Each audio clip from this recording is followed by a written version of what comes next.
നമ്മൾ ഇന്ത്യയിൽ ഇപ്പോൾ എല്ലാവരും ശ്രദ്ധിച്ചിട്ടുണ്ടാവും, വേൾഡിൽ തന്നെ വിസ ട്രാൻസാക്ഷനേക്കാളും കൂടുതൽ UPI ട്രാൻസാക്ഷൻ, അതായത് പെർ ഡേ നടക്കുന്ന ട്രാൻസാക്ഷൻ UPI ആണ് കൂടുതലായിട്ട്. വിസനെ ബീറ്റ് ചെയ്തിരിക്കുകയാണ് ഇപ്പോൾ UPI. എന്നാൽ ഈ UPI കാരണം നമ്മളെ നാട്ടിലുള്ള ഒരുപാട് ബിസിനസ് ഓണേഴ്സ് ഈ ഡിജിറ്റൽ ഇന്ത്യ അല്ലെങ്കിൽ ഡിജിറ്റൽ പേയ്മെൻറ്റ് എന്നുള്ള സിസ്റ്റത്തിലോട്ട് മാറിയത് കാരണമാണ് ഈ UPIയുടെ ഇത്രയും വലിയ വളർച്ച വന്നിട്ടുള്ളത്. UPI ഇപ്പോൾ അത്രയും ലെവലിൽ അത് വിസനെ വരെ ക്ലോസ് ചെയ്തിരിക്കുകയാണ്. പക്ഷേ എങ്കിലും ഈ ഒരു UPI കാരണം നമ്മുടെ നാട്ടിലെ ചെറുകിട ബിസിനസ്സുകാർക്ക് വളരെ വലിയ ബുദ്ധിമുട്ടാണ് ഉണ്ടായിട്ടുള്ളത്. കാരണം ഇവർക്ക് ഉണ്ടാകുന്ന ട്രാൻസാക്ഷൻ, അതായത് അതിന് മാത്രം ബെനിഫിറ്റ് ഇല്ലാത്ത ഷോപ്പുകളിലൊക്കെ ചെറിയ പ്രോഫിറ്റും കാര്യങ്ങളും വരുന്ന ഷോപ്പുകളായിരിക്കും ഉണ്ടാവുക.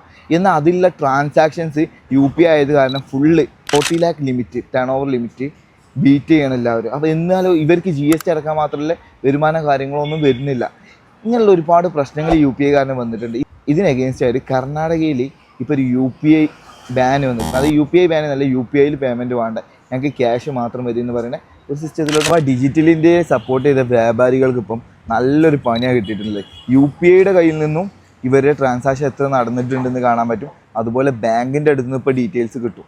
അപ്പോൾ കർണാടകയിലുള്ള വ്യാപാരികൾ ഇപ്പോൾ ഇതിനെ എതിർത്തുകൊണ്ടിരിക്കുകയാണ്. അപ്പോൾ ഗവൺമെൻറ്റിൻ്റെ ഭാഗത്തു നിന്ന് എന്തെങ്കിലും സൊല്യൂഷൻസ് കാര്യങ്ങളും വരും.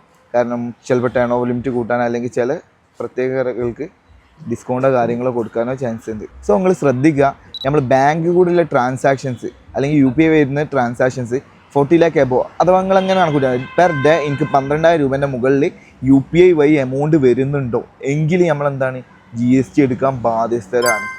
എല്ലാവരും ശ്രദ്ധിക്കുക. അപ്പോൾ GST എടുക്കണം എന്ന് ആരോടും പറയണില്ല, പക്ഷേ നമ്മൾ ട്രാൻസാക്ഷൻ ലിമിറ്റും കാര്യങ്ങളൊക്കെ നോക്കുക. GST എടുക്കേണ്ട കസ്റ്റമർ ആണെങ്കിൽ GST എടുത്ത് റെക്കോർഡ് ക്ലിയർ ആക്കിയിട്ട് പോവുക.